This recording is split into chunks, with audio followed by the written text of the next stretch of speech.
ਸਤਿ ਸ਼੍ਰੀ ਅਕਾਲ ਜੀ ਸਾਰਿਆਂ ਨੂੰ। ਸਾਡੇ ਚੈਨਲ ਪੰਜਾਬੀ ਸਟੋਰੀ ਮੇਲ ਤੇ ਸਾਰਿਆਂ ਦਾ ਬਹੁਤ-ਬਹੁਤ ਸਵਾਗਤ ਹੈ ਜੀ। ਅੱਜ ਆਪਾਂ ਇੱਕ ਨਵੀਂ ਕਹਾਣੀ ਦੇ ਨਾਲ ਹਾਜ਼ਰ ਹਾਂ ਜੀ, ਜੋ ਕਿ ਰਮਨਦੀਪ ਕੌਰ ਰਿੰਮੀ ਦੁਆਰਾ ਲਿਖੀ ਗਈ ਆ। ਆਓ ਸ਼ੁਰੂ ਕਰਦੇ ਹਾਂ। ਡਾਕਟਰ ਰੂਪਾ ਆਪਣੇ ਆਖਰੀ ਸਾਹਾਂ ਤੇ ਸੀ। ਡੋਲੀ ਨੂੰ ਆਪਣੇ ਕੋਲ ਇਸ਼ਾਰੇ ਨਾਲ ਬੁਲਾ ਕੇ ਉਸ ਦੇ ਹੱਥ ਵਿੱਚ ਇੱਕ ਚਿੱਠੀ ਦਿੰਦੇ ਹੋਏ ਉਸਨੇ ਅੱਖਾਂ ਬੰਦ ਕਰ ਲਈਆਂ ਤੇ ਪ੍ਰਾਣ ਤਿਆਗ ਦਿੱਤੇ। ਸਾਰੇ ਰਿਸ਼ਤੇਦਾਰਾਂ ਨੂੰ ਬੁਲਾਇਆ ਗਿਆ ਤੇ ਸ਼ਾਮ ਹੋਣ ਤੱਕ ਸੰਸਕਾਰ ਕਰ ਦਿੱਤਾ ਗਿਆ। ਸਾਰੇ ਰਿਸ਼ਤੇਦਾਰ ਆਪਣੇ ਘਰ ਜਾ ਚੁੱਕੇ ਸਨ। ਹੁਣ ਆਪਣੇ ਘਰ ਵਿੱਚ ਡੋਲੀ ਅਤੇ ਘਰ ਦੀ ਨੌਕਰਾਨੀ ਕਮਲੇਸ਼ ਅਤੇ ਉਸ ਦਾ ਪਤੀ ਰਜਤ ਤੇ ਉਹਨਾਂ ਦੇ ਦੋ ਛੋਟੇ ਬੱਚੇ ਹੀ ਰਹਿ ਗਏ ਸਨ, ਕਿਉਂਕਿ ਡਾਕਟਰ ਰੂਪਾ ਦੇ ਪਤੀ ਦੀ 2 ਸਾਲ ਪਹਿਲਾਂ ਹੀ ਇੱਕ ਰੋਡ ਐਕਸੀਡੈਂਟ ਵਿੱਚ ਮੌਤ ਹੋ ਚੁੱਕੀ ਸੀ। ਡੋਲੀ ਉਹਨਾਂ ਦੀ ਇਕਲੌਤੀ ਸੰਤਾਨ ਸੀ। ਡਾਕਟਰ ਰੂਪਾ ਇੱਕ ਸਰਕਾਰੀ ਹਸਪਤਾਲ ਦੀ ਹਾਲ ਹੀ ਵਿੱਚ ਰਿਟਾਇਰ ਹੋਈ ਡਾਕਟਰ ਸੀ, ਜਿਸ ਦੀ ਅੱਜ ਅਚਾਨਕ ਹੀ ਦਿਲ ਦਾ ਦੌਰਾ ਪੈਣ ਕਾਰਨ ਮੌਤ ਹੋ ਗਈ ਸੀ। ਉਹਨੂੰ ਡੋਲੀ ਅਨਾਥ ਹੋ ਗਈ ਸੀ, ਪਰ ਘਰ ਵਿੱਚ ਰੱਖੇ ਗਏ ਨੌਕਰ ਪਿਛਲੇ 10-11 ਸਾਲਾਂ ਤੋਂ ਇਮਾਨਦਾਰੀ ਨਾਲ ਕੰਮ ਕਰਕੇ ਘਰ ਵਿੱਚ ਪਰਿਵਾਰਾਂ ਦਾ ਹਿੱਸਾ ਹੀ ਮੰਨੇ ਜਾਂਦੇ ਸਨ। ਉਹਨਾਂ ਤੋਂ ਬਿਨਾਂ ਘਰ ਵਿੱਚ ਗੱਡੀ ਦਾ ਡਰਾਈਵਰ ਵੀ ਰੱਖਿਆ ਹੋਇਆ ਸੀ, ਜੋ ਦਿਨ ਵੇਲੇ ਹੀ ਡਿਊਟੀ ਤੇ ਆਉਂਦਾ ਸੀ ਅਤੇ ਸ਼ਾਮ ਨੂੰ ਆਪਣੇ ਘਰ ਵਾਪਸ ਚਲਾ ਜਾਂਦਾ ਸੀ। ਡਾਕਟਰ ਰੂਪਾ ਜਾਂ ਉਸਦੇ ਪਤੀ ਡਾਕਟਰ ਸੁਰੇਸ਼ ਨੇ ਕਦੇ ਵੀ ਉਹਨਾਂ ਨੂੰ ਨੌਕਰ ਨਹੀਂ ਸੀ ਸਮਝਿਆ। ਉਹਨਾਂ ਨੇ ਵੀ ਉਹਨਾਂ ਦੇ ਪਰਿਵਾਰ ਨੂੰ ਹਮੇਸ਼ਾ ਆਪਣਾ ਪਰਿਵਾਰ ਹੀ ਸਮਝਿਆ ਸੀ। ਇਸ ਲਈ ਅੱਜ ਡੋਲੀ ਨੂੰ ਕਮਲੇਸ਼ ਅਤੇ ਰਜਤ ਬਹੁਤ ਪਿਆਰ ਨਾਲ ਸਮਝਾ ਰਹੇ ਸਨ। ਡੋਲੀ, ਹੁਣ ਤੈਨੂੰ ਆਪਣੇ ਆਪ ਨੂੰ ਸੰਭਾਲਣਾ ਪੈਣਾ ਹੈ। ਮਾਲਕਨ ਬੇਸ਼ੱਕ ਚਲੀ ਗਈ ਆ, ਪਰ ਅਸੀਂ ਤੇਰੇ ਨਾਲ ਹੀ ਹਾਂ। ਤੂੰ ਖੁਦ ਨੂੰ ਇਕੱਲੀ ਨਾ ਸਮਝੀ। ਇਹਨਾਂ ਕਹਿ ਕੇ ਕਮਲੇਸ਼ ਉਸਦੇ ਖਾਣ ਲਈ ਰੋਟੀ ਪਲੇਟ ਵਿੱਚ ਪਾ ਲਿਆਈ ਤੇ ਪਿਆਰ ਨਾਲ ਉਸਨੂੰ ਖਾਣ ਲਈ ਮਨਾਉਣ ਲੱਗੀ। ਬਹੁਤ ਮਿੰਨਤਾਂ ਤਰਲੇ ਨਾਲ ਉਸਨੇ ਡੋਲੀ ਨੂੰ ਇੱਕ ਰੋਟੀ ਖਵਾਈ ਤੇ ਫਿਰ ਉਸਨੂੰ ਸੌਣ ਲਈ ਕਹਿ ਕੇ ਉਹ ਆਪਣੇ ਪਰਿਵਾਰ ਨੂੰ ਲੈ ਕੇ ਆਪਣੇ ਕਮਰੇ ਵਿੱਚ ਚਲੇ ਗਏ। ਉਹਨਾਂ ਨੂੰ ਰਹਿਣ ਲਈ ਕੋਠੀ ਵਿੱਚ ਹੀ 2 ਕਮਰੇ ਦਿੱਤੇ ਹੋਏ ਸਨ। ਉਹਨਾਂ ਦੇ ਜਾਣ ਤੋਂ ਬਾਅਦ ਡੋਲੀ ਆਪਣੇ ਬੈੱਡ ਤੇ ਲੇਟ ਗਈ। ਲੇਟੀ ਹੋਈ ਉਹ ਆਪਣੀ ਮਾਂ ਡਾਕਟਰ ਰੂਪਾ ਬਾਰੇ ਸੋਚਣ ਲੱਗੀ। ਸੋਚਦੇ ਉਸਨੂੰ ਯਾਦ ਆਇਆ ਕਿ ਡਾਕਟਰ ਰੂਪਾ ਉਸਨੂੰ ਮਰਦੇ ਇੱਕ ਚਿੱਠੀ ਫੜਾਈ ਸੀ, ਜੋ ਉਸਨੇ ਆਪਣੇ ਕੋਲ ਸੰਭਾਲ ਕੇ ਰੱਖ ਲਈ ਸੀ। ਉਸਨੇ ਉਹ ਚਿੱਠੀ ਕੱਢੀ ਤੇ ਉਸਨੂੰ ਪੜ੍ਹਨ ਲੱਗ ਪਈ। ਬੇਟੀ, ਬੜੀ ਮੁਸ਼ਕਿਲ ਨਾਲ ਮੈਂ ਇਹ ਚਿੱਠੀ ਲਿਖ ਰਹੀ ਹਾਂ, ਪਰ ਮੈਨੂੰ ਨਹੀਂ ਪਤਾ ਕਿ ਇਹ ਮੈਂ ਤੈਨੂੰ ਦੇ ਵੀ ਪਾਵਾਂਗੀ ਜਾਂ ਨਹੀਂ, ਕਿਉਂਕਿ ਜਿਵੇਂ ਦੀ ਮੇਰੀ ਬਿਮਾਰੀ ਆ, ਮੈਨੂੰ ਨਹੀਂ ਪਤਾ ਮੈਂ ਕਦੋਂ ਤੈਨੂੰ ਛੱਡ ਕੇ ਚਲੀ ਜਾਵਾਂਗੀ। ਦੂਜਾ, ਮੈਂ ਤੈਨੂੰ ਜਿਉਂਦੇ ਜੀ ਇਹ ਸਭ ਗੱਲਾਂ ਦੱਸ ਨਹੀਂ ਸਕਦੀ ਸੀ, ਕਿਉਂਕਿ ਸ਼ਾਇਦ ਸੱਚ ਜਾਣਨ ਤੋਂ ਬਾਅਦ ਤੂੰ ਮੈਨੂੰ ਛੱਡ ਕੇ ਚਲੀ ਜਾਂਦੀ। ਇਸੇ ਲਈ ਮੈਂ ਕੋਸ਼ਿਸ਼ ਕਰੂੰਗੀ ਮੈਂ ਮਰਨ ਤੋਂ ਬਾਅਦ ਤੈਨੂੰ ਤੇਰੀ ਅਸਲੀ ਦੁਨੀਆ ਬਾਰੇ ਜ਼ਰੂਰ ਦੱਸ ਸਕਾਂ। ਸੋ ਤੈਨੂੰ ਅੱਜ ਇੱਕ ਰਾਜ਼ ਦੀ ਗੱਲ ਦੱਸਣ ਲੱਗੀ ਹਾਂ। ਇਸ ਚਿੱਠੀ ਦੇ ਪਿੱਛੇ ਇੱਕ ਐਡਰੈਸ ਲਿਖਿਆ ਹੋਇਆ ਹੈ। ਤੂੰ ਇਹ ਚਿੱਠੀ ਲੈ ਕੇ ਉਸ ਪਤੇ ਤੇ ਚਲੇ ਜਾਵੀਂ। ਸ਼ਾਇਦ ਤੈਨੂੰ ਉੱਥੇ ਕੋਈ ਤੇਰਾ ਆਪਣਾ ਮਿਲ ਜਾਵੇ। ਮੈਂ ਤੈਨੂੰ 25 ਸਾਲ ਪਹਿਲਾਂ ਕਿਸੇ ਤੋਂ ਗੋਦ ਲਿਆ ਸੀ। ਬੇਸ਼ੱਕ ਮੈਂ ਉਹਨਾਂ ਨੂੰ ਇਸ ਦੇ ਬਦਲੇ ਭਾਰੀ ਕੀਮਤ ਵੀ ਅਦਾ ਕੀਤੀ ਸੀ, ਪਰ ਤੂੰ ਕਦੇ ਨਾ ਸਮਝੇ ਕਿ ਮੈਂ ਤੈਨੂੰ ਉਹਨਾਂ ਤੋਂ ਖਰੀਦਿਆ ਸੀ। ਮੈਂ ਤੈਨੂੰ ਹਮੇਸ਼ਾ ਆਪਣੀ ਬੇਟੀ ਸਮਝ ਕੇ ਹੀ ਪਿਆਰ ਕੀਤਾ ਹੈ, ਕਦੇ ਵੀ ਤੈਨੂੰ ਗੋਦ ਲਈ ਬੱਚੀ ਨਹੀਂ ਸਮਝਿਆ। ਪਰ ਮੈਂ ਹੁਣ ਤੈਨੂੰ ਇਸ ਲਈ ਇਹ ਸਭ ਦੱਸ ਰਹੀ ਹਾਂ ਕਿ ਹੁਣ ਤੇਰੇ ਪਾਪਾ ਇਸ ਦੁਨੀਆ ਵਿੱਚ ਨਹੀਂ ਰਹੇ, ਮੈਂ ਵੀ ਠੀਕ ਨਹੀਂ ਰਹਿੰਦੀ। ਇਸ ਲਈ ਜੇ ਕਿਤੇ ਮੈਨੂੰ ਕੁਝ ਵੀ ਹੋ ਗਿਆ ਤਾਂ ਤੂੰ ਖੁਦ ਨੂੰ ਅਨਾਥ ਨਾ ਸਮਝੀ। ਮੇਰੀ ਅਲਮਾਰੀ ਵਿੱਚ ਇੱਕ ਫਾਈਲ ਪਈ ਆ, ਉਸ ਵਿੱਚ ਸਾਰੇ ਕਾਗਜ਼ ਪਏ ਹੋਏ ਨੇ। ਮੈਨੂੰ ਇਸ ਗੁਨਾਹ ਲਈ ਕਿ ਮੈਂ ਤੈਨੂੰ ਤੇਰੀ ਮਾਂ ਤੋਂ ਦੂਰ ਕੀਤਾ, ਹੋ ਸਕੇ ਤਾਂ ਮੈਨੂੰ ਮਾਫ ਕਰ ਦੇਵੀਂ। ਤੇਰੀ ਪਿਆਰੀ ਮਾਂ, ਡਾਕਟਰ ਰੂਪਾ।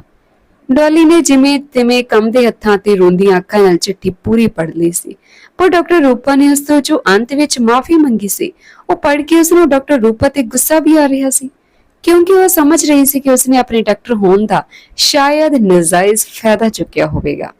ਉਸਨੂੰ ਸ਼ਾਇਦ ਉਸਦੇ ਮਾਪਿਆਂ ਨੂੰ ਡਰਾ ਧਮਕਾ ਕੇ ਆਪਣੇ ਨਾਮ ਕਰਵਾ ਲਿਆ ਹੋਵੇਗਾ, ਅਤੇ ਜੇ ਉਹਨਾਂ ਨੇ ਕਿਤੇ ਇਨਸਾਫ ਲਈ ਅਪੀਲ ਕੀਤੀ ਹੋਵੇਗੀ ਤਾਂ ਡਾਕਟਰ ਰੂਪਾ ਨੇ ਪੈਸੇ ਦੇ ਦਮ ਤੇ ਜਾਂ ਫਿਰ ਆਪਣੀ ਪਹੁੰਚ ਦਾ ਨਜਾਇਜ਼ ਫਾਇਦਾ ਚੁੱਕੇ ਉਹਨਾਂ ਨੂੰ ਪੈਸੇ ਦਾ ਲਾਲਚ ਦੇ ਦਿੱਤਾ ਹੋਵੇਗਾ ਅਤੇ ਗੱਲ ਨੂੰ ਦਬਾ ਦਿੱਤਾ ਹੋਵੇਗਾ। ਉਸਨੂੰ ਇਹ ਸਭ ਸੋਚ ਕੇ ਬਹੁਤ ਬੁਰਾ ਲੱਗ ਰਿਹਾ ਸੀ ਕਿ ਉਹ ਲੋਕ ਜਿਨ੍ਹਾਂ ਨੇ ਉਸਨੂੰ ਉਸਦੇ ਮਾਪਿਆਂ ਤੋਂ ਦੂਰ ਕੀਤਾ ਸੀ, ਉਹ ਉਹਨਾਂ ਨੂੰ ਹੀ ਆਪਣੇ ਸਮਝਦੀ ਰਹੀ। ਉਹ ਆਪਣੇ ਆਪ ਨੂੰ ਕੋਸ ਰਹੀ ਸੀ ਕਿ ਉਸਨੂੰ ਅਲਮਾਰੀ ਵਿੱਚ ਪਈ ਫਾਈਲ ਬਾਰੇ ਯਾਦ ਆਇਆ। ਉਸਨੇ ਡਾਕਟਰ ਰੂਪਾ ਦੇ ਕਮਰੇ ਵਿੱਚ ਜਾ ਕੇ ਉਸਦੀ ਅਲਮਾਰੀ ਖੋਲ ਕੇ ਉਹ ਫਾਈਲ ਕੱਢ ਕੇ ਆਪਣੇ ਕਮਰੇ ਵਿੱਚ ਲੈ ਆਂਦੀ ਤੇ ਪੜ੍ਹਨੀ ਸ਼ੁਰੂ ਕੀਤੀ। ਉਸ ਵਿੱਚ ਉਸਦੇ ਅਸਲੀ ਮਾਂ-ਬਾਪ ਦੇ ਨਾਮ ਅਤੇ ਐਡਰੈਸ ਸਭ ਲਿਖਿਆ ਹੋਇਆ ਸੀ। ਡੋਲੀ ਸੋਚਾਂ ਵਿੱਚ ਘੁੰਮਦੀ ਹੋਈ ਕਦੋਂ ਸੋ ਗਈ, ਉਸਨੂੰ ਬਿਲਕੁਲ ਪਤਾ ਨਾ ਲੱਗਿਆ। ਸਵੇਰ ਹੋਈ ਤਾਂ ਕਮਲੇਸ਼ ਨੇ ਉਸ ਨੂੰ ਆ ਜਗਾਇਆ। ਫਿਰ ਉਹਨਾਂ ਸਾਰਿਆਂ ਨੇ ਮਿਲ ਕੇ ਫੁੱਲਾਂ ਦੀ ਰਸਮ ਕੀਤੀ ਤੇ ਸਾਰੇ ਰਿਸ਼ਤੇਦਾਰਾਂ ਦੇ ਵਾਪਸ ਜਾਣ ਤੋਂ ਬਾਅਦ ਡੋਲੀ ਕਮਲੇਸ਼ ਨੂੰ, ਦੀਦੀ ਮੈਂ ਕਿਸੇ ਜ਼ਰੂਰੀ ਕੰਮ ਲਈ ਜਾ ਰਹੀ ਹਾਂ, ਸ਼ਾਮ ਤੱਕ ਆ ਜਾਊਂਗੀ ਕਹਿ ਕੇ ਡਰਾਈਵਰ ਨੂੰ ਨਾਲ ਲੈ ਕੇ ਫਾਈਲ ਵਿੱਚ ਦਿੱਤੇ ਪਤੇ ਵੱਲ ਨੂੰ ਚੱਲ ਪਈ। ਡੋਲੀ ਦਾ ਘਰ ਚੰਡੀਗੜ੍ਹ ਵਿੱਚ ਹੋਣ ਕਰਕੇ ਉਹ ਐਡਰੈਸ ਉਸ ਲਈ ਬਹੁਤ ਦੂਰ ਸੀ, ਇਸ ਲਈ ਗੱਡੀ ਵਿੱਚ ਜਾਣ ਦੇ ਬਾਵਜੂਦ ਵੀ ਉਹਨਾਂ ਨੂੰ 4-5 ਘੰਟਿਆਂ ਦਾ ਸਮਾਂ ਲੱਗ ਗਿਆ ਸੀ। ਉਹ ਉਸ ਛੋਟੇ ਜਿਹੇ ਕਸਬੇ ਵਿੱਚ ਤਾਂ ਪਹੁੰਚ ਗਏ ਸਨ ਜਿਸ ਦਾ ਵੇਰਵਾ ਉਸ ਫਾਈਲ ਵਿੱਚ ਤੇ ਡਾਕਟਰ ਰੂਪਾ ਦੀ ਲਿਖੀ ਚਿੱਠੀ ਵਿੱਚ ਕੀਤਾ ਗਿਆ ਸੀ, ਪਰ ਉਸ ਕਸਬੇ ਵਿੱਚ ਉਸਦੇ ਮਾਂ-ਬਾਪ ਦਾ ਘਰ ਕਿੱਥੇ ਸੀ ਇਹ ਉਹਨਾਂ ਨੂੰ ਪਤਾ ਕਰਨਾ ਪੈਣਾ ਸੀ। ਇਸ ਲਈ ਉਹ ਲੋਕਾਂ ਨੂੰ ਆਪਣੇ ਮਾਪਿਆਂ ਦੇ ਨਾਮ ਲੈ ਕੇ ਪੁੱਛਦੀ ਫਿਰ ਰਹੀ ਸੀ। ਕਾਫੀ ਜਦੋਜਹਿਦ ਕਰਨ ਉਪਰੰਤ ਉਸਨੂੰ ਕਿਸੇ ਨੇ ਉਸਦੇ ਮਾਪਿਆਂ ਦੇ ਘਰ ਦਾ ਪਤਾ ਦੱਸ ਕੇ ਰਾਹ ਪਾ ਦਿੱਤਾ ਤੇ ਉਹ ਜਲਦੀ ਨਾਲ ਗੱਡੀ ਵਿੱਚ ਬੈਠ ਕੇ ਡਰਾਈਵਰ ਨੂੰ ਨਾਲ ਲੈ ਕੇ ਉਸ ਰਸਤੇ ਤੇ ਚੱਲ ਪਈ। ਘਰ ਤੋਂ ਥੋੜੀ ਦੂਰੀ ਤੇ ਰਸਤਾ ਤੰਗ ਹੋਣ ਲੱਗ ਪਿਆ, ਗੱਡੀ ਤੇ ਜਾਣਾ ਮੁਸ਼ਕਿਲ ਸੀ, ਇਸ ਲਈ ਡੋਲੀ ਡਰਾਈਵਰ ਨੂੰ ਗੱਡੀ ਵਿੱਚ ਰੁਕਣ ਲਈ ਬੋਲ ਕੇ ਆਪ ਘਰ ਵੱਲ ਪੈਦਲ ਹੀ ਚੱਲ ਪਈ। ਡੋਲੀ 20-25 ਕਦਮ ਪੈਦਲ ਤੁਰਦੇ ਹੋਏ ਉਸ ਘਰ ਦੇ ਦਰਵਾਜ਼ੇ ਤੇ ਪਹੁੰਚ ਗਈ ਜਿਸ ਦਾ ਪਤਾ ਉਸਨੂੰ ਕਸਬੇ ਦੇ ਲੋਕਾਂ ਨੇ ਦਿੱਤਾ ਸੀ। ਉਸਨੇ ਦਰਵਾਜ਼ਾ ਖੜਕਾਇਆ ਤਾਂ ਪੁਰਾਣਾ ਤੇ ਖਸਤਾ ਹਾਲਤ ਦਾ ਦਰਵਾਜ਼ਾ ਹੋਣ ਕਰਕੇ ਉਹ ਆਪਣੇ ਆਪ ਹੀ ਖੁੱਲ ਗਿਆ। ਉਸਨੇ ਅੰਦਰੋਂ ਬਿਨਾਂ ਕਿਸੇ ਦੇ ਕੋਈ ਪ੍ਰਤੀਕਿਰਿਆ ਦੇਣ ਦੀ ਉਡੀਕ ਕਰੇ ਬਿਨਾਂ ਹੀ ਅੰਦਰ ਜਾਣ ਲਈ ਆਪਣਾ ਕਦਮ ਅੰਦਰ ਵਿਹੜੇ ਵਿੱਚ ਰੱਖ ਦਿੱਤਾ। ਵਿਹੜਾ ਕੱਚਾ ਹੋਣ ਕਰਕੇ ਮਿੱਟੀ ਉਸਦੇ ਮਹਿੰਗੇ ਸੈਂਡਲਾਂ ਨੂੰ ਲੱਗ ਗਈ, ਪਰ ਉਹ ਬਿਨਾਂ ਸੋਚਿਆ ਅੱਗੇ ਵਧ ਗਈ। 5-7 ਕਦਮਾਂ ਤੇ ਉਸਨੂੰ 2 ਕਮਰੇ ਪੁਰਾਣੇ ਅਤੇ ਨੀਵੇਂ ਜਿਹੇ ਦਿਖਾਈ ਦਿੱਤੇ। ਉਹ ਇੱਕ ਕਮਰੇ ਦੇ ਦਰਵਾਜ਼ੇ ਤੇ ਗਈ ਤਾਂ ਉਸਨੂੰ ਇੱਕ ਅਧਖੜ ਉਮਰ ਦੀ ਔਰਤ ਨਜ਼ਰ ਆਈ। ਉਸਨੇ ਡਰਦੇ ਹੋਏ ਉਸ ਔਰਤ ਨੂੰ ਕਿਹਾ, ਨਮਸਤੇ ਆਂਟੀ। ਉਸਦੀ ਆਵਾਜ਼ ਸੁਣ ਕੇ ਔਰਤ ਪਿੱਛੇ ਮੁੜ ਕੇ ਉਸ ਵੱਲ ਦੇਖਣ ਲੱਗੀ। ਉਸਦੇ ਚਿਹਰੇ ਤੇ ਅਜੀਬ ਅਦਭੁਤ ਮੁਸਕਰਾਹਟ ਫੈਲ ਗਈ, ਜਿਵੇਂ ਅੰਤਾਂ ਦੀ ਖੁਸ਼ੀ ਵੇਲੇ ਕਿਸੇ ਇਨਸਾਨ ਦੇ ਚਿਹਰੇ ਉੱਤੇ ਹੁੰਦੀ ਆ, ਜਿਵੇਂ ਕਿਸੇ ਔੜਾਂ ਵਾਲੀ ਧਰਤੀ ਉੱਤੇ ਸਦੀਆਂ ਬਾਅਦ ਮੀਂਹ ਦੇ 4 ਛਿੱਟੇ ਪਏ ਹੋਣ। ਉਸ ਵੱਲ ਦੇਖ ਕੇ ਡੋਲੀ ਨੇ ਦੁਬਾਰਾ ਕਿਹਾ, ਨਮਸਤੇ ਆਂਟੀ। ਕੌਣ ਆ ਪੁੱਤ ਤੂੰ? ਪਹਿਲਾਂ ਤਾਂ ਤੈਨੂੰ ਕਦੇ ਦੇਖਿਆ ਨਹੀਂ ਇੱਥੇ, ਨੇੜੇ ਤੇੜੇ ਦੀ ਤਾਂ ਲੱਗਦੀ ਨਹੀਂ, ਕੋਈ ਚੀਜ਼ ਚਾਹੀਦੀ ਆ ਪੁੱਤ? ਔਰਤ ਨੇ ਕਈ ਸਵਾਲ ਇਕੱਠੇ ਹੀ ਪੁੱਛ ਲਏ। ਆਂਟੀ ਤੁਸੀਂ ਰੱਜੀ? ਅਜੇ ਉਹ ਪੂਰੀ ਗੱਲ ਬੋਲ ਵੀ ਨਹੀਂ ਸੀ ਪਾਈ ਕਿ ਉਹ ਰੱਜੀ ਕਾਲੀ ਨਾਲ ਬੋਲੀ, ਹਾਂ ਮੈਂ ਰੱਜੀ ਹਾਂ ਧੀਏ। ਕੌਣ ਆ ਤੂੰ ਪੁੱਤ? ਮੇਰਾ ਨਾਂ ਤੈਨੂੰ ਕਿਵੇਂ ਪਤਾ ਏ? ਰੱਜੀ ਨੇ ਜਵਾਬ ਦੇਣ ਦੇ ਨਾਲ ਨਾਲ ਇੱਕ ਹੋਰ ਸਵਾਲ ਵੀ ਪੁੱਛ ਲਿਆ। ਆਂਟੀ ਤੁਹਾਡੇ ਪਤੀ ਦਾ ਨਾਮ, ਮੇਰਾ ਮਤਲਬ ਤੁਹਾਡੇ ਘਰ ਵਾਲੇ ਦਾ ਨਾਮ ਸੋਮਦੇਵ ਆ ਨਾ? ਡੋਲੀ ਨੇ ਪੁੱਛਿਆ। ਤੂੰ ਹੈ ਕੌਣ? ਸਾਡੇ ਸਾਰੇ ਟੱਬਰ ਦੇ ਨਾਂ ਜਾਣਦੀ ਆ, ਆਪਣਾ ਵੀ ਦੱਸ, ਕੌਣ ਆ ਤੂੰ? ਕੀ ਲੈਣ ਆਈ ਆ ਇੱਥੇ? ਰੱਜੀ ਦੀਆਂ ਗੱਲਾਂ ਵਿੱਚ ਤਲਖੀ ਆ ਗਈ ਸੀ। ਆਂਟੀ ਤੁਸੀਂ ਗੁੱਸੇ ਕਿਉਂ ਹੁੰਦੇ ਹੋ? ਮੈਂ ਕਿਹੜਾ ਤੁਹਾਡੇ ਤੇ ਕੁਝ ਲੈਣ ਆਈ ਆ, ਮੈਂ ਤਾਂ ਬਸ ਆਪਣੀ। ਡੋਲੀ ਦਾ ਬੋਲਦੀ ਹੋਈ ਦਾ ਗਲਾ ਭਾਰੀ ਹੋ ਗਿਆ ਸੀ ਤੇ ਉਹ ਬੋਲਦੇ ਰੁਕੇ ਤਾਂ ਜੋ ਉਹ ਖੁਦ ਨੂੰ ਸੰਭਾਲ ਸਕੇ। ਥੋੜੀ ਦੇਰ ਬਾਅਦ ਉਹ ਦੁਬਾਰਾ ਬੋਲੀ, ਆਂਟੀ ਤੁਸੀਂ ਕੋਈ ਆਪਣੀ ਬੇਟੀ ਕਿਸੇ ਨੂੰ ਗੋਦ ਵੀ ਦਿੱਤੀ ਹੋਈ ਆ? ਉਹ ਇਹ ਸਵਾਲ ਕਰਦੀ ਹੋਈ ਡਰ ਰਹੀ ਸੀ। ਤੈਨੂੰ ਕਿਵੇਂ ਪਤਾ ਹੈ? ਰੱਜੀ ਨੇ ਪੁੱਛਿਆ। ਕਿਉਂਕਿ ਮੈਂ ਕਹਿੰਦੇ ਡੋਲੀ ਫਿਰ ਰੁਕੀ। ਬੋਲ ਨਾ, ਰੱਜੀ ਨੇ ਉਸ ਨੂੰ ਮੋਢਿਆਂ ਤੋਂ ਫੜ ਕੇ ਝੰਜੋੜਦੇ ਹੋਏ ਨੇ ਸਵਾਲ ਕੀਤਾ। ਮੈਂ ਹੀ ਉਹ ਬੱਚੀ ਆਂਟੀ, ਡੋਲੀ ਨੇ ਝਿਜਕਦੀ ਹੋਈ ਨੇ ਤੇ ਫਿਰ ਕਾਲੀ ਨਾਲ ਕਹਿ ਦਿੱਤਾ। ਮਤਲਬ? ਰੱਜੀ ਨੇ ਪੁੱਛਿਆ। ਆਂਟੀ ਮੈਂ ਡਾਕਟਰ ਰੂਪਾ ਦੀ ਗੋਦ ਲਈ ਉਹੀ ਬੱਚੀ ਹਾਂ ਜਿਸ ਨੂੰ ਤੁਸੀਂ ਸ਼ਾਇਦ ਵੇਚ ਦਿੱਤਾ ਸੀ, ਜਾਂ ਫਿਰ ਮੈਨੂੰ ਨਹੀਂ ਪਤਾ ਉਸ ਸਮੇਂ ਕੀ ਹੋਇਆ ਸੀ ਕੀ ਨਹੀਂ। ਮੈਂ ਜਾਣਨਾ ਚਾਹੁੰਦੀ ਹਾਂ, ਪਲੀਜ਼ ਰੱਬ ਦੇ ਵਾਸਤੇ ਮੈਨੂੰ ਸੱਚ ਦੱਸ ਦੇਵੋ। ਮੈਂ ਹੱਥ ਬੰਨ੍ਹਦੀ ਆਂਟੀ ਤੁਹਾਡੇ ਅੱਗੇ। ਦੋਵੇਂ ਹੱਥ ਰੱਜੀ ਅੱਗੇ ਜੋੜਦੇ ਹੋਏ ਡੋਲੀ ਗਿੜਗਿੜਾ ਰਹੀ ਸੀ ਤੇ ਮਨ ਵਿੱਚ ਸੋਚ ਰਹੀ ਸੀ ਕਿ ਸ਼ਾਇਦ ਉਸ ਨੂੰ ਆਪਣੀ ਗਰੀਬੀ ਦੂਰ ਕਰਨ ਵਾਸਤੇ ਇਹਨਾਂ ਲੋਕਾਂ ਨੇ ਵੇਚ ਦਿੱਤਾ ਹੋਵੇਗਾ ਜਾਂ ਫਿਰ ਕੁੜੀ ਹੋਣ ਦੀ ਸਜ਼ਾ ਦਿੱਤੀ ਹੋਵੇਗੀ। ਉਹ ਮਨ ਹੀ ਮਨ ਰੱਜੀ ਨੂੰ ਮਾਂ ਬੁਲਾਉਣ ਬਾਰੇ ਵੀ ਸੋਚ ਰਹੀ ਸੀ, ਪਰ ਕਿਸੇ ਡਰੋਂ ਬੁਲਾ ਨਹੀਂ ਸੀ ਪਾ ਰਹੀ। ਉਸ ਨੂੰ ਸੋਚਾਂ ਵਿੱਚ ਡੁੱਬੀ ਨੂੰ ਦੇਖ ਕੇ ਰੱਜੀ ਨੇ ਪੁੱਛਿਆ, ਪਰ ਤੈਨੂੰ ਕਿਹਨੇ ਦੱਸਿਆ ਕਿ ਤੂੰ ਮੇਰੀ ਉਹੀ ਬੱਚੀ ਹੈ? ਡਾਕਟਰ ਨੇ ਤਾਂ ਸਾਡੇ ਨਾਲ ਕਰਾਰ ਕੀਤਾ ਸੀ ਕਿ ਉਹ ਸਾਡੀ ਧੀ ਨੂੰ ਕਦੇ ਸੱਚ ਨਹੀਂ ਦੱਸੂਗੀ। ਉਹਨੇ ਆਪਣਾ ਕਰਾਰ ਕਿਵੇਂ ਤੋੜਤਾ? ਰੱਬ ਨੂੰ ਨਰਕਾਂ 'ਚ ਵੀ ਜਗ੍ਹਾ ਨਹੀਂ ਦਊਗਾ। ਮਰਨ ਤੋਂ ਬਾਅਦ ਉਹਦੀ ਆਤਮਾ ਨੂੰ ਵੀ ਸ਼ਾਂਤੀ ਨਹੀਂ ਹੋਣੀ। ਨਾਲੇ ਨਾਲ ਕਿਉਂ ਨਹੀਂ ਆਈ ਉਹ? ਜੇ ਉਹਨੇ ਦੱਸ ਹੀ ਦਿੱਤਾ ਸੀ ਤਾਂ ਨਾਲ ਵੀ ਆ ਜਾਂਦੀ। ਰੱਜੀ ਦੀਆਂ ਗੱਲਾਂ ਵਿੱਚ ਗੁੱਸਾ ਤੇ ਡਾਕਟਰ ਰੂਪਾ ਪ੍ਰਤੀ ਨਾਰਾਜ਼ਗੀ ਸਾਫ਼ ਝਲਕ ਰਹੀ ਸੀ। ਆਂਟੀ ਤੁਸੀਂ ਪਲੀਜ਼ ਮੈਨੂੰ ਸੱਚ ਦੱਸ ਦਿਓ, ਹੱਥ ਜੋੜਦੀ ਡੋਲੀ ਦੁਬਾਰਾ ਕਹਿਣ ਲੱਗੀ। ਆਪਣੀ ਮਾਂ ਰੂਪਾ ਨੂੰ ਹੀ ਪੁੱਛ ਲੈ ਜਾ ਕੇ। ਰੱਜੀ ਗੁੱਸੇ ਵਿੱਚ ਬੋਲੀ, ਮੇਰੀ ਮਾਂ ਇਸ ਦੁਨੀਆ ਵਿੱਚ ਨਹੀਂ ਰਹੀ। ਮੇਰੇ ਪਾਪਾ ਵੀ 2 ਸਾਲ ਪਹਿਲਾਂ ਐਕਸੀਡੈਂਟ ਨਾਲ ਮਰ ਗਏ। ਹੁਣ ਦੱਸੋ, ਤੁਸੀਂ ਦੱਸੋਗੇ ਕਿ ਮੈਂ ਵੀ ਮਰ ਕੇ ਉਹਨਾਂ ਕੋਲ ਚਲੀ ਜਾਵਾਂ, ਕਿਉਂਕਿ ਮੇਰਾ ਤਾਂ ਹੁਣ ਕੋਈ ਰਿਹਾ ਨਹੀਂ ਦੁਨੀਆ ਤੇ। ਰੋਂਦੇ ਰੋਂਦੇ ਡੋਲੀ ਗੋਡਿਆਂ ਪਰਨੇ ਜ਼ਮੀਨ ਤੇ ਹੀ ਬੈਠ ਗਈ ਤੇ ਰੱਜੀ ਦੀਆਂ ਪੈਰਾਂ ਵਿੱਚ ਡਿੱਗ ਪਈ। ਨਹੀਂ, ਤੂੰ ਇਹ ਨਹੀਂ ਕਰ ਸਕਦੀ। ਉਸਨੂੰ ਮੋਢਿਆਂ ਤੋਂ ਫੜ ਕੇ ਆਪਣੇ ਪੈਰਾਂ ਵਿੱਚੋਂ ਖੜੀ ਕਰਦੀ ਹੋਈ ਰੱਜੀ ਬੋਲੀ। ਫਿਰ ਉਸਨੇ ਉਸਨੂੰ ਘੁੱਟ ਕੇ ਆਪਣੀਆਂ ਬਾਹਾਂ ਵਿੱਚ ਲਿਆ ਤੇ ਰੋਂਦੀ ਨੂੰ ਚੁੱਪ ਕਰਵਾਉਂਦੀ ਬੋਲੀ, ਮੇਰੀ ਸਿਆਣੀ ਧੀਆਂ ਤੂੰ ਤਾਂ, ਮੈਨੂੰ ਮਾਫ ਕਰ ਦੇ ਮੇਰੀ ਧੀ। ਮੈਂ ਡਰ ਗਈ ਸੀ ਕਿ ਕਿਤੇ ਕਿਸੇ ਗੱਲ ਤੇ ਲੜ ਕੇ ਤੈਨੂੰ ਤੇਰੀ ਮਾਂ ਨੇ ਇੱਥੇ ਰਹਿਣ ਲਈ ਭੇਜ ਦਿੱਤਾ ਤੇ ਹੁਣ ਤੂੰ ਵੀ ਇਸ ਨਰਕ ਵਿੱਚ ਰਹਿਣ ਲਈ ਆ ਗਈ ਹੈ। ਮੈਂ ਨਹੀਂ ਚਾਹੁੰਦੀ ਕਿ ਤੂੰ ਵਾਪਸ ਇੱਥੇ ਰਹਿਣ ਲਈ ਕਹੇ। ਮੈਂ ਤੈਨੂੰ ਸਭ ਸੱਚ ਦੱਸ ਸਕਦੀ ਹਾਂ, ਪਰ ਇੱਕ ਸ਼ਰਤ ਤੇ ਕਿ ਤੂੰ ਕਿਸੇ ਨੂੰ ਆਪਣੇ ਬਾਰੇ ਕੁਝ ਨਹੀਂ ਦੱਸੇਂਗੀ ਤੇ ਡਾਕਟਰ ਰੂਪਾ ਦੇ ਘਰ ਹੀ ਰਹੇਂਗੀ। ਸਾਡੇ ਨਾਲ ਰਹਿਣ ਦੀ ਕੋਸ਼ਿਸ਼ ਨਹੀਂ ਕਰੇਂਗੀ। ਬੋਲ, ਜੇ ਮਨਜ਼ੂਰ ਆ ਤਾਂ ਮੈਂ ਸਭ ਸੱਚ ਦੱਸ ਦਿੰਦੀ ਹਾਂ।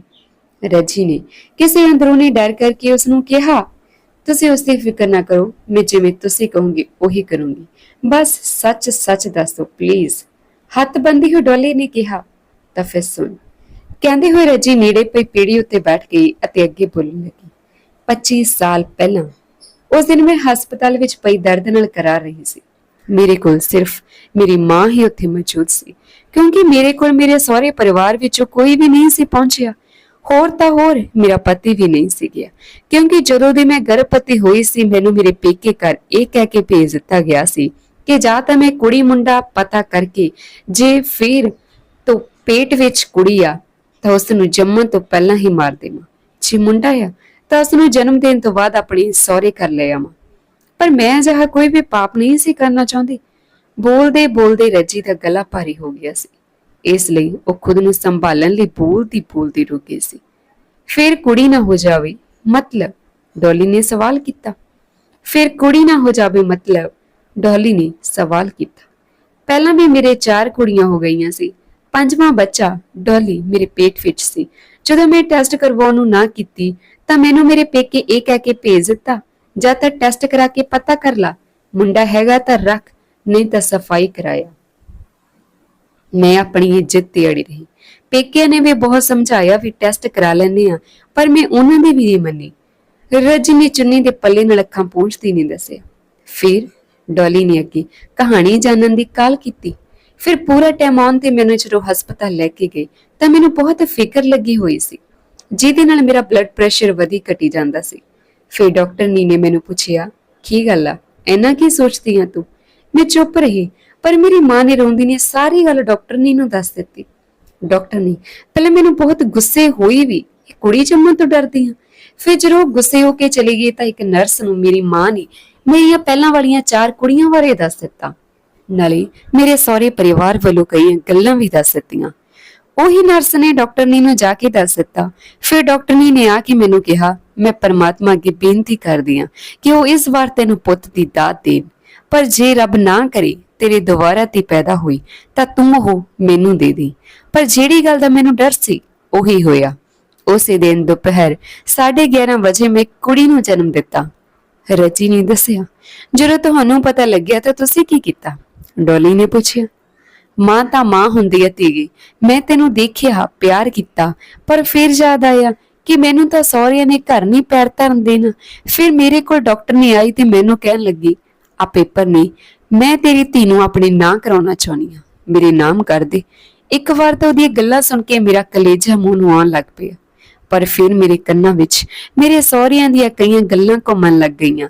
ਮੈਂ ਆਪਣੇ ਦਿਲ ਤੇ ਪੱਥਰ ਰੱਖ ਕੇ ਡਾਕਟਰ ਨੂੰ ਹਾਂ ਕਰ ਦਿੱਤੀ। ਰੱਜੀ ਨੇ ਦੱਸਿਆ, ਤੁਸੀਂ ਇੱਕ ਵਾਰ ਵੀ ਇਹ ਨਹੀਂ ਸੋਚਿਆ ਵੀ ਤੁਸੀਂ ਬੱਚੀ ਨੂੰ ਆਪਣੇ ਕੋਲ ਰੱਖ ਕੇ ਆਪਣੇ ਮਾਪਿਆਂ ਦੇ ਘਰ ਰਹਿ ਕੇ ਵੀ ਪਾਲ ਲਵੋਗੇ? ਡੋਲੀ ਨੇ ਸਵਾਲ ਕੀਤਾ। ਉਹਨਾਂ ਟਾਈਮਾਂ 'ਚ ਕੁੜੀਆਂ ਨੂੰ ਘਰ ਦੇ ਵਿਆਹ ਕੇ ਤੋਰਨ ਟਾਈਮ ਇਹੀ ਕਹਿੰਦੇ ਹੁੰਦੇ ਸੀ ਵੀ ਤੇਰੀ ਡੋਲੀ ਸਾਡੇ ਘਰੋਂ ਚੱਲੀ ਆ, ਮੁੜ ਕੇ ਹੁਣ ਰਾਜੀ ਖੁਸ਼ੀ ਜਿਵੇਂ ਮਰਜ਼ੀ ਆਇਓ, ਪਰ ਲੜ ਕੇ ਜਾਂ ਕਿਸੇ ਹੋਰ ਗੱਲ ਨਾਲ ਇੱਥੇ ਨਹੀਂ ਆਉਣਾ। ਹੁਣ ਸਹੁਰੇ ਚੱਲੀ ਤਾਂ ਡੋਲੀ 'ਚ ਆਇਆ ਤੇ ਮੁੜ ਕੇ ਤੇਰੀ ਲਾਸ਼ ਹੀ ਉੱਥੋਂ ਨਿਕਲੇ। ਫਿਰ ਤੂੰ ਹੀ ਦੱਸ ਦੇ, ਮੈਂ ਕਿਸੇ ਤੋਂ ਕੀ ਉਮੀਦ ਕਰਦੀ? ਉਹ ਮੇਰਾ ਸਾਥ ਕਿੱਥੋਂ ਦੇ ਦਿੰਦੇ? ਰੱਜੀ ਨੇ ਹੌਂਕਾ ਭਰਦੇ ਗਿਆ। ਐਵੇਂ ਨਹੀਂ ਕਰਦੇ ਹੁੰਦੇ ਸੀ ਤੁਹਾਡੇ ਮਾਂ-ਬਾਪ? ਡੋਲੀ ਨੇ ਸਵਾਲ ਕੀਤਾ। ਉਹਨਾਂ ਟਾਈਮਾਂ 'ਚ ਹਰੇਕ ਧੀ ਦੇ ਮਾਪੇ ਇਹੀ ਕਹਿੰਦੇ ਹੁੰਦੇ ਸੀ, ਆਪਣੀ ਧੀ ਨੂੰ ਸਹੁਰੇ ਤੋਰਨ ਲੱਗੇ। ਰੱਜੀ ਨੇ ਦੱਸਿਆ। ਫਿਰ ਅੱਗੇ ਕੀ ਕੀਤਾ ਤੁਸੀਂ? ਡੋਲੀ ਅੱਗੇ ਜਾਣ ਦੀ ਕਾਹਲ ਕਰ ਰਹੀ ਸੀ। ਫੇਰ ਕੀ ਕਰਨਾ ਸੀ? ਮੈਂ ਹਾਂ ਕਰਤੀ ਤੇ ਕਾਗਜ਼ਾਂ ਤੇ ਅੰਗੂਠਾ ਲਾ ਦਿੱਤਾ।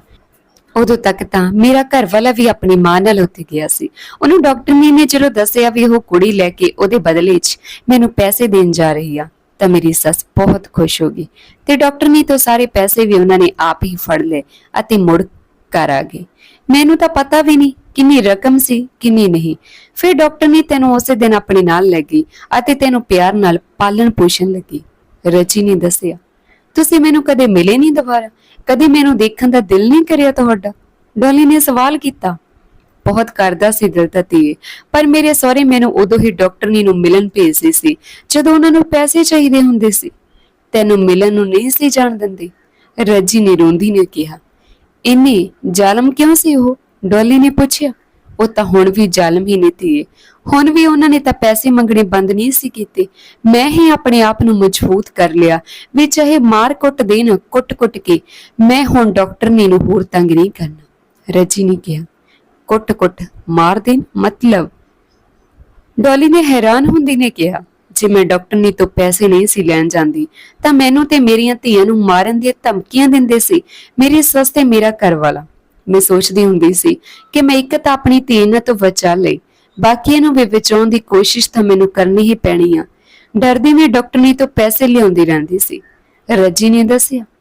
ਇਹ ਇੰਨੇ ਪੈਸੇ ਕੀ ਕਰਦੇ ਸੀ ਤੇ ਨਾਲੇ ਤੁਸੀਂ ਕਦੋਂ ਬੰਦ ਕੀਤੇ ਪੈਸੇ ਲਿਆਉਣੇ? ਡੋਲੀ ਨੇ ਪੁੱਛਿਆ। ਮੇਰਾ ਘਰ ਵਾਲਾ ਕੋਈ ਕੰਮ ਨਹੀਂ ਸੀ ਕਰਦਾ। ਘਰ ਵਿੱਚ 4 ਧੀਆਂ ਸੀ ਤੇ ਧੀਆਂ ਨੂੰ ਜਵਾਨ ਹੁੰਦੀਆਂ ਨੂੰ ਟਾਈਮ ਨਹੀਂ ਲੱਗਦਾ ਹੁੰਦਾ। ਉਹਨਾਂ ਨੂੰ ਵਿਆਹੁਣ ਜੋਗੇ ਪੈਸੇ ਕਿੱਥੇ ਸੀ ਇੱਥੇ? ਕੰਮ ਦਾ ਡੱਕਾ ਦੂਰਾ ਨਹੀਂ ਕੀਤਾ ਉਹਨੇ ਕਦੇ। ਨਾਲੇ ਜਿਹਦੇ ਘਰ ਧੀਆਂ ਹੀ ਹੋਣ, ਪੁੱਤ ਨਾ ਹੋਵੇ, ਉਹਦੇ ਘਰ ਦੇ ਅੱਗੇ ਲੰਘਣ ਵਾਲੇ ਲੋਕਾਂ ਦੀਆਂ ਨਜ਼ਰਾਂ ਵੀ ਸਿੱਧੀਆਂ ਅੰਦਰ ਨੂੰ ਹੀ ਜਾਂਦੀਆਂ ਹੁੰਦੀਆਂ ਨੇ। ਲੋਕ ਤਾਂ ਇੱਥੇ ਨਜ਼ਰਾਂ ਨਾਲ ਹੀ ਖਾਣ ਦੀ ਕੋਸ਼ਿਸ਼ ਕਰਦੇ ਹੁੰਦੇ ਨੇ ਤਿਮੀ ਜਾਤ ਨੂੰ। ਮਰਦ ਜਾਤ ਆਪਣੀ ਮਲਕੀਅਤ ਜੋ ਸਮਝਦੀ ਹੈ ਤਿਮੀ ਨੂੰ। ਰੱਜੀ ਨੇ ਮਰਦ ਜਾਤ ਲਈ ਭਰਿਆ ਪੂਰੀ ਉਮਰ ਦਾ ਗੁੱਸਾ ਠੰਡਾ ਕਰਨ ਦੀ ਕੋਸ਼ਿਸ਼ ਕੀਤੀ। ਫੇਰ ਜਦੋਂ ਮੇਰੀਆਂ ਵੱਡੀਆਂ 2 ਧੀਆਂ ਦੇ ਵਿਆਹ ਹੋ ਗਏ ਤਾਂ ਉਸ ਤੋਂ ਬਾਅਦ ਮੈਂ ਜਿੱਦ ਤੇ ਅੜ ਗਈ। ਪੈਸੇ ਮੰਗਣ ਤੋਂ ਇਨਕਾਰ ਕਰਦੀ ਰਹੀ। ਬਹੁਤ ਕੁੱਟਦੇ ਮਾਰਦੇ ਸੀ ਮੈਨੂੰ, ਬਾਂਹ ਵੀ ਤੋੜ ਦਿੱਤੀ ਸੀ ਮੇਰੀ ਇੱਕ ਵਾਰ, ਪਰ ਮੈਂ ਉਹਨਾਂ ਦੀ ਇੱਕ ਨਾ ਸੁਣੀ। ਫਿਰ ਹੌਲੀ-ਹੌਲੀ ਦੂਜੀਆਂ ਕੁੜੀਆਂ ਨੂੰ ਵੀ ਵਿਆਹ ਕੇ ਤੋੜ ਦਿੱਤਾ ਅਤੇ ਮੇਰੇ ਸਹੁਰੇ ਦੀ ਮੌਤ ਹੋ ਗਈ। ਸੱਸ ਕੁੜੀਆਂ ਕੋਲ ਰਹਿਣ ਚਲੀ ਜਾਂਦੀ ਆ ਤੇ ਘਰ ਵਾਲਾ ਸਾਰਾ ਦਿਨ ਇੱਧਰ ਉੱਧਰ ਚੱਕ ਮਾਰਦਾ ਰਹਿੰਦਾ ਹੈ। ਰੱਜੀ ਨੇ ਦੱਸਿਆ। ਹੁਣ ਕਿੱਥੇ ਨੇ ਮੇਰੇ ਪਾਪਾ? ਡੋਲੀ ਨੇ ਪੁੱਛਿਆ। ਪਿਆ ਹੋ ਕਿਤੇ ਨਸ਼ਾ ਕਰਕੇ। ਤੂੰ ਹੁਣ ਜਾ ਮੇਰੀ ਧੀ ਬਣ ਕੇ, ਕਦੇ ਮੁੜ ਕੇ ਇੱਥੇ ਨਾ ਆਈ। ਜੇ ਉਹਨੂੰ ਪਤਾ ਲੱਗ ਗਿਆ ਵੀ ਤੂੰ ਉਹ ਮੇਰੀ ਧੀਆਂ ਤਾਂ ਉਹ ਫਿਰ ਪੈਸਿਆਂ ਦੇ ਲਾਲਚ ਨੂੰ ਤੇਰੇ ਤੱਕ ਪਹੁੰਚਣ ਦੀ ਕੋਸ਼ਿਸ਼ ਕਰੂ। ਰੱਜੀ ਨੇ ਸਮਝਾਇਆ। ਚਲੋ ਤੁਸੀਂ ਵੀ ਮੇਰੇ ਨਾਲ ਚਲੋ ਮੰਮਾ, ਡੋਲੀ ਨੇ ਕਿਹਾ। ਨਹੀਂ ਮੇਰੀ ਧੀ, ਤੂੰ ਜਿੰਨਾ ਮੇਰੇ ਤੋਂ ਦੂਰ ਰਹੇਂਗੀ ਓਨਾ ਚੰਗਾ ਹੀ ਤੇਰੇ ਲਈ। ਨਹੀਂ ਤਾਂ ਇਹ ਨਰਕ ਜਿਵੇਂ ਸਾਡੇ ਸਭ ਤੇ ਚਾਹ ਖਾ ਗਿਆ, ਤੇਰੇ ਵੀ ਖਾ ਲਓ। ਰੱਜੀ ਨੇ ਉਸ ਨੂੰ ਆਪਣੀ ਗੱਲ ਲਾਉਂਦੀ ਨੇ ਕਿਹਾ। ਉਹ ਤਾਂ ਤੇਰੀ ਮਾਂ ਡਾਕਟਰੀ ਰੂਪਾ ਨੇ ਮੇਰੇ ਤੇ ਅਹਿਸਾਨ ਕੀਤੇ ਨੇ ਬਹੁਤ। ਉਹ ਤਾਂ ਰੱਬ ਦਾ ਰੂਪ ਹੀ ਸੀ ਜਿਨੇ ਮੇਰੇ ਤੋਂ ਮੇਰੀ ਧੀ ਨੂੰ ਗੋਦ ਲੈ ਕੇ ਮੇਰੀ ਧੀ ਦੀ ਜ਼ਿੰਦਗੀ ਹੀ ਨਹੀਂ ਬਚਾਈ, ਸਗੋਂ ਪੜ੍ਹਾ ਲਿਖਾ ਕੇ ਆਉਣ ਵਾਲੇ ਟਾਈਮ 'ਚ ਤੀਮੀ ਦੀ ਬੇਕਦਰੀ ਨੂੰ ਰੋਕਣ ਦੇ ਕਾਬਲ ਵੀ ਬਣਾ ਦਿੱਤੇ। ਮੈਨੂੰ ਪੂਰੀ ਉਮੀਦ ਆ ਮੇਰੀ ਧੀ ਤੋਂ ਕਿ ਉਹ ਹੋਰ ਕਿਸੇ ਰੱਜੀ ਨੂੰ ਇਸ ਤਰ੍ਹਾਂ ਦੀ ਜਿੱਲਤ ਭਰੀ ਜ਼ਿੰਦਗੀ ਨਹੀਂ ਜਿਉਣ ਦੇਊਗੀ, ਸਗੋਂ ਦੁਨੀਆ ਵਿੱਚ ਡਾਕਟਰ ਰੂਪਾ ਵਰਗੀਆਂ ਹੋਰ ਔਰਤਾਂ ਨੂੰ ਜਨਮ ਦੇਣ ਦੇ ਕਾਬਿਲ ਇੱਕ ਨਵਾਂ ਸਮਾਜ ਕਾਇਮ ਕਰੇਗੀ। ਤੇਰੀ ਮਾਂ ਰੂਪਾ ਵਰਗੇ ਰੱਬ ਜਦੋਂ ਤੱਕ ਇਸ ਦੁਨੀਆ ਤੇ ਆਉਂਦੇ ਰਹਿਣਗੇ, ਉਦੋਂ ਤੱਕ ਕੋਈ ਵੀ ਮਾਂ ਬੇਫਿਕਰੀ ਹੋ ਕੇ ਇੱਕ ਧੀ ਨੂੰ ਜਨਮ ਦੇ ਸਕੇਗੀ। ਕਹਿੰਦੇ ਹੋਏ ਰੱਜੀ ਨੇ ਰੋਂਦੀ ਨੇ ਆਪਣੀਆਂ ਅੱਖਾਂ ਸਾਫ਼ ਕੀਤੀਆਂ ਤੇ ਡੋਲੀ ਨੂੰ ਉਸਦੀ ਗੱਡੀ ਤੱਕ ਛੱਡਣ ਲਈ ਤੁਰ ਪਈ। ਧੰਨਵਾਦ ਜੀ ਸਾਰਿਆਂ ਦਾ ਅੱਜ ਦੀ ਇਹ ਕਹਾਣੀ ਸੁਣਨ ਦੇ ਲਈ। ਕਮੈਂਟ ਕਰਕੇ ਜਰੂਰ ਦੱਸਿਓ ਜੀ ਇਹ ਕਹਾਣੀ ਤੁਹਾਨੂੰ ਕਿਵੇਂ ਲੱਗੀ। ਮਿਲਦੇ ਹਾਂ ਜੀ ਕੱਲ ਇੱਕ ਨਵੀਂ ਕਹਾਣੀ ਦੇ ਨਾਲ। ਸਤਿ ਸ਼੍ਰੀ ਅਕਾਲ ਜੀ।